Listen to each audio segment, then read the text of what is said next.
নমস্কাৰ ৰাইজ, মই আপোনালোকৰ বন্ধু ডক্টৰ কিশোৰ কুমাৰ শৰ্মা। মোৰ চেনেলৰ পৰা আপোনালোকক বহুত স্বাগতম জনাইছোঁ। আজিৰ দিনত আঁঠু বিষৰ সমস্যা বহুত বেছিকৈ হৈছে। প্ৰায় আঁঠু বিষৰ সমস্যা লৈ মোৰ চেম্বাৰত বহুত ৰোগী আহে আৰু ভালো পাইছে।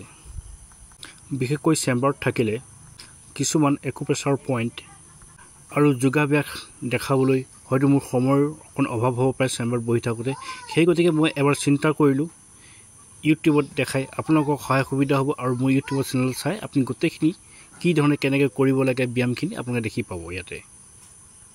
গতিকে আজি মই নতুন বিষয়ত নতুন 3টা চিকিৎসাৰ ওপৰত এই ভিডিঅ'টো বনাইছোঁ। প্ৰথমে হ'ল একুপ্ৰেছাৰৰ ওপৰত, দ্বিতীয়তে হ'ল ব্যায়াম অভ্যাসৰ ওপৰত আৰু তৃতীয়তে হ'ল হোমিঅ'পেথিক মেডিচিনৰ ওপৰত কি ধৰণে কেনেকৈ খালে আৰোগ্য পোৱা যায়। এইটো হ'ল হাতৰ মধ্যম আঙুলি। মধ্যম আঙুলিৰ যিহেতু 3টা পাপ থাকে, 1 নম্বৰ পাপ, 2 নম্বৰ পাপ, 3 নম্বৰ পাপ। দেখিছেনে? যিসকলৰ আঁঠু বিষ হয় এই 1 নম্বৰ পাপটো এৰিব লাগিব। এই 2 নম্বৰ যিটো এই মাজডোখৰ আঁঠু বিষৰ কাৰণে ঠিক এনেকৈ ধৰণে পইণ্ট দিব। এইটো এই ধৰণে আঁঠু বিষৰ কাৰণে এনেকৈ ধৰণে পইণ্ট দিব, ঠিক আঁঠু বিষটো ৰিলিফ পাব। এইটো হ'ল আপোনাৰ 1 নম্বৰ। ইয়াৰে মই একুপ্ৰেছাৰৰ ওপৰত 3টা পইণ্ট দেখাম আঁঠু বিষত কি কৰিব লাগে। এইটো হ'ল 1 নম্বৰ। আপোনালোকে ভালকৈ চাওক। আঁঠু বিষ থাকিলে এই ধৰণে এনেকৈ এই ধৰণে এনেকৈ কৰিব লাগিব। আৰু ইয়াৰ লগত চেনেল পইণ্ট দিব। চেনেল পইণ্ট যিহেতু কোৱা হয় 1 নম্বৰ, 2 নম্বৰ, 3 নম্বৰ, 4 নম্বৰ বুলি চেনেল পইণ্ট ধৰা হয়। এইটোক কয় 1 নম্বৰ। ইয়াৰ পৰা 1 আৰু 3, এইটো হ'ল 2, এইটো হ'ল 3, 1 আৰু 3 এই ধৰণে অলপ প্ৰায় 15 ছেকেণ্ড এনেকৈ মাৰিব। ঠিক 15 ছেকেণ্ড এনেকৈ দিব। আৰু এইটো হ'ল 2, এইটো হ'ল 4, 2 আৰু 4 দিব। ভালকৈ চাওক, 2 আৰু 4, 2 আৰু 4 তেনেধৰণে দিব। অলপ উপশম ভাল পাব আৰু আঁঠু বিষত। ঠিক তেনেকৈ ভৰিটো তেনেকৈ চেনেল পইণ্ট থাকে। এইটো হ'ল 1 নম্বৰ, এইটো হ'ল 2 নম্বৰ, এইটো হ'ল 3 নম্বৰ, এইটো হ'ল 4 নম্বৰ। 4 নম্বৰ 1 নম্বৰ ধৰিব আৰু 3 নম্বৰ ধৰিব। এইটোক কয় চেনেল পইণ্ট। এই চেনেল পইণ্ট দিলে কঁকালৰ বিষৰ পৰা আঁঠুৰ বিষলৈকে আৰাম পোৱা যায়। এইটো হ'ল 2 নম্বৰ, এইটো হ'ল 3 নম্বৰ। ভৰি ঠিক এই আঙুলি ফাক দেখিছেনে? এইটোক কয় 2 নম্বৰ, এইটোক কয় 1 নম্বৰ, এইটোক কয় 2 নম্বৰ, এইটোক কয় 3 নম্বৰ ভাগটো, এইটো হ'ল 4 নম্বৰ ভাগ। ঠিক যিহেতু এতিয়া 1 আৰু 2 আমি কৰি দেখালোঁ, এতিয়া বৰ্তমান আমি 2 আৰু 3 এই পইণ্টটো এই ধৰণে ধৰিব লাগিব। ইয়াক ঠিক চেনেল পইণ্টটো আমি এনেকৈ দিয়া হয়। ঠিক চেনেল কৰিব ঠিক 15 ছেকেণ্ড, 30 ছেকেণ্ড এই ধৰণে আপোনালোকে কৰিব।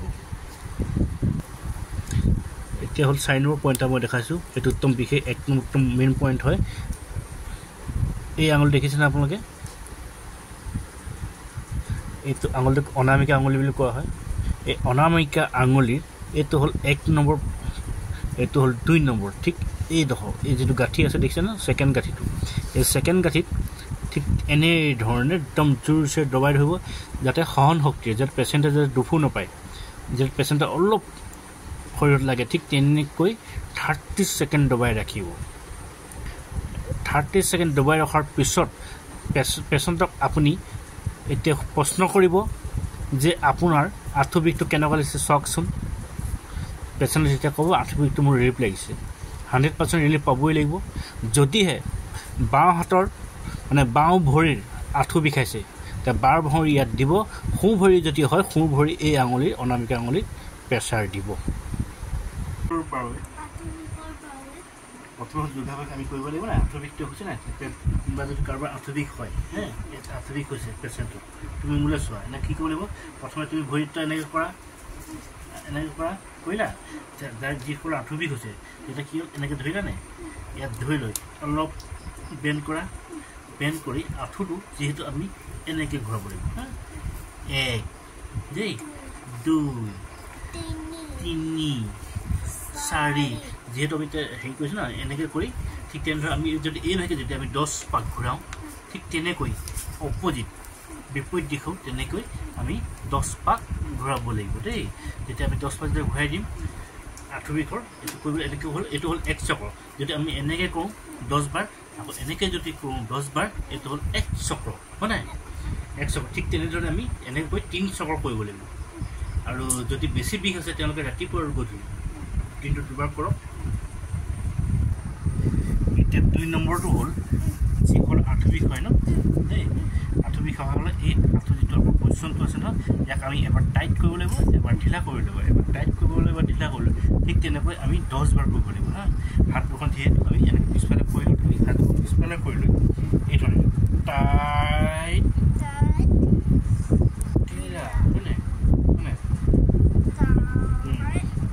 কৈ যাতে আঁঠুত যাতে প্ৰেছাৰ পৰে টাইট হ'ল লাহেকৈ এতিয়া লুজ হ'লনে এতিয়া আকৌ পুনৰ টাইট হ'লনে আকৌ এতিয়া লুজ কৰা এনেকৈ 10-15 বাৰ পুৱা আৰু গধূলি যিসকল বেছি বিষ আছে তেওঁলোকে দিনটোত 2 বাৰ কৰিব লাগে পুৱা আৰু গধূলি এনেকৈ আকৌ এবাৰ মই দেখাইছোঁ টাইট হ'লনে আকৌ এবাৰ লুজ কৰি দিয়ে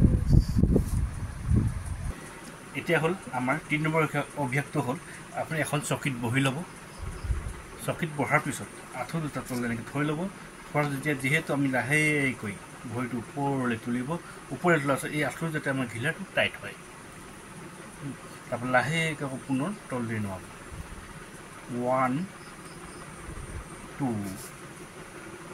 3 4 5 এনেকৈ 20 বাৰমান আঁঠুৰ এক্সাৰচাইজ কৰিব প্ৰথমে 5 বাৰ 6 বাৰ এনেকৈ লাহে লাহে আস্তে আস্তে বহাব একেদিনাই 20 বাৰ কৰিলে কি হ'ল বেছিকৈ আঁঠুটো বিষ কৰিব সেইকাৰণে প্ৰথমে অলপ লাহে লাহে কৰিব এনেকৈ কেইদিনমান প্ৰথম বয়সটো অনুপাত লৈ 5 বাৰ মাৰিব এনেকৈ পুৱা আৰু গধূলি কৰিব 4 নম্বৰ হ'ল যিহেতু এই আমাৰ দেখিছেনে আপোনাৰ আঁঠু এই আঁঠু যিটো এই পজিশ্যনটো আছে যিটোক কয় আমাৰ আঁঠু ঘিলা এই আঁঠু ঘিলাটো কি হ'ল আমাৰ কিছুমান মানে বিষৰ তেল ল'ব পাৰে লগত বিষৰ তেল মানে হোমিওপেথিকত যদি লয় আপোনালোকে ৰুমাটন হেপডকৰ কোম্পানী ল'ব ৰুমাটন অইল লৈ এই যিটো ঘিলাটো আছে কেমেৰাটো অকল তললৈ দিয়া অলপ ওচৰত দেখাওক তেওঁলোকে ভালকৈ দেখি বুজি পাব তেতিয়া এই যিটো ঘিলা আছে দেখিছেনে এই ঘিলাটো ঠিক এইধৰণে এইটো ঘিলাটো এইধৰণে অলপ নিজে নিজে অলপ তেল লগাই ৰুমাটন অইল লগাই এনেকৈ মালিচ কৰিব এইধৰণে সকলো এক্সাৰচাইজ কৰাৰ পিছত 4 নম্বৰটো এনেকৈ কৰিব অলপ এইটো অলপ অলপ অলপ এনেকৈ কৰি ঘূৰাব এইধৰণে তাৰ ইয়াত যিটো আছে এইটো দেখিছেনে এইধৰণে অলপ অলপ 4 ৰাউণ্ডটো যাতে আপোনালোকে সম্পূৰ্ণ ধৰণে মালিচ ভাল ধৰণে পায় এতিয়া আহোঁ আমি কিছুমান হোমিওপেথিক মেডিচিনৰ ওপৰত মেডিচিন 4বিধৰ ওপৰত হ'ল ৰাষ্টক্স খুব এটা প্ৰয়োজন মেডিচিন হ'ল আঁঠু বিষৰ বাবে ৰাষ্টক্স আৰ্নিকা মেকফোজ বাৰ্নিয়া আৰু কেলকুলাৰ ফোজ এই খুব এটা দৰকাৰী মেডিচিন হয় 4বিধ মেডিচিন আছে ইয়াত 4বিধ বুলিয়েই নহয় আৰু অন্যান্য বহুতো মেডিচিন আছে ওচৰত যদি আপোনাৰ হোমিওপেথিক ডক্টৰ থাকে তেওঁলোকক কনচাল্ট কৰি ল'ব আঁঠুৰ বিষটো কিহৰ কাৰণে কেনেধৰণে হৈছে এইবুলি নহয় যে এই 4টা মেডিচিন খালেই আপোনালোকে উপশম পাব আজিলৈ আমি আহোঁ ধন্যবাদ